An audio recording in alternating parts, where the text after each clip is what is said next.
Hello and welcome back to another video, and in this video by the title you already know that we are going to deploy a load balancer service type in a local Kubernetes cluster. This local Kubernetes cluster can be your physical machines in your local network or could be your virtual machines.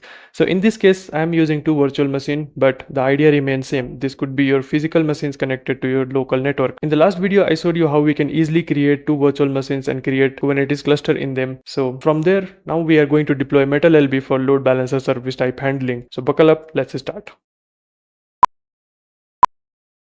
So a bit of a context before we actually start deploying metalLB. So if you have played with Kubernetes cluster in a cloud environment, then you already know that when you create a load balancer service type, a public IP is automatically assigned. So that thing is already handled by cloud providers. But if you create a Kubernetes cluster in your local or home lab setup, you do not have that present already. So that needs to be deployed. So metalLB is used for that. So if you can see, when you create a service type of load balancer without deploying any solution like metalLB, your service type IP address, external IP address remains in a pending state. But in case of cloud Kubernetes cluster, a public IP is automatically assigned. So in our case, we will use IP address from our local network that could be assigned to our service type of load balancer. And that thing is exactly done by metalLB. So the very first thing that we need to decide is the range of IP addresses we want to allocate for our load balancer. And I think 8 to 16 IP addresses in a home lab situation is pretty much enough to deploy our application. So in my case, I have two IP address already allocated, 210 and 121 for my virtual machines. And remember, this remains same in a physical network with physical devices as well. You just need to decide the range of IP address that you want to allocate for load balancers. So my network is currently 24/24. So I want to choose that from 50 I want 16 IP address. So that is why I have assigned a CIDR of 29. So it is a bit of networking concept, but you can easily find online tools, or you can easily ask ChatGPT that I want to assign these ranges of IP address, so tell me the CIDR. So now that we have decided with this CIDR that we are going to use for our load balancers, we can start deploy our metalLB solution. So now let's start. Let's first start with our Kubernetes cluster. We'll do get nodes. So the nodes are fine, and get ports does a. So everything else is running as well. Now we will start by deploying the metalLB. We will go to the documentation. On the installation section, I will zoom a little bit. Then we will scroll down and installation by manifest. So we can choose this first option, copy, and we can paste here and apply the solution. Now it will take a bit to create its resources, and after which, let's say our ports, yeah, there are some more ports that is being created by metalLB. We will let it do its job and go to the configuration section. So in the configuration section, we need to define the IP ranges that we want to allocate for load balancer service type. But before that, I want to show you that if I create a service type of load balancer without it, it doesn't assign an IP address. So for demo, I'm going to use these two commands. First we'll start a nginx deployment, and the another one will deploy a service type of load balancer. So if I click enter, it creates a pod and a service. If I do kubectl, it has started creating the container. It's pulling the image. So after pulling the image, it will start the container, and by now the container is already running.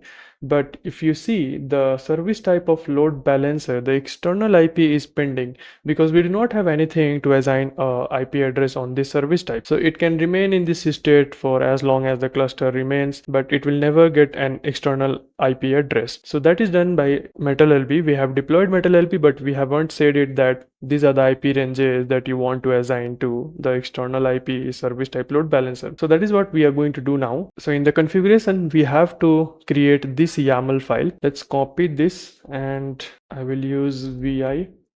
Then I will paste those here.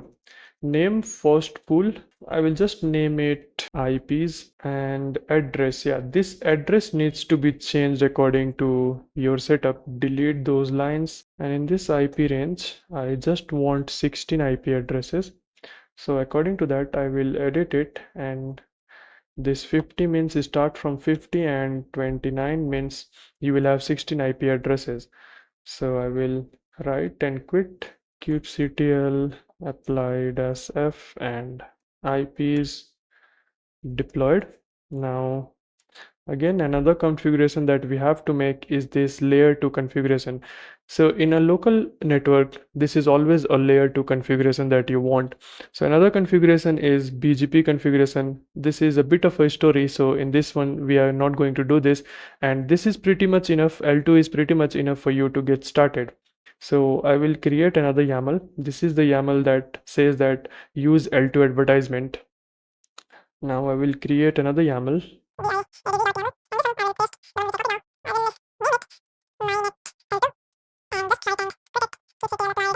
And I will do ad.yaml.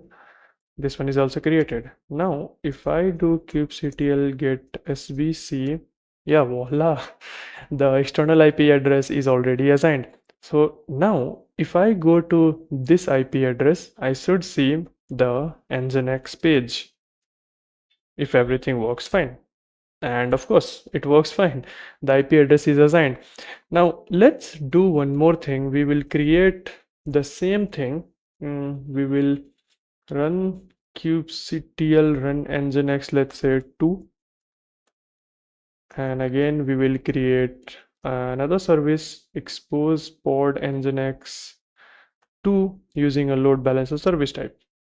Created again. If I again get svc, we have a two load balancer service type with two different IP addresses.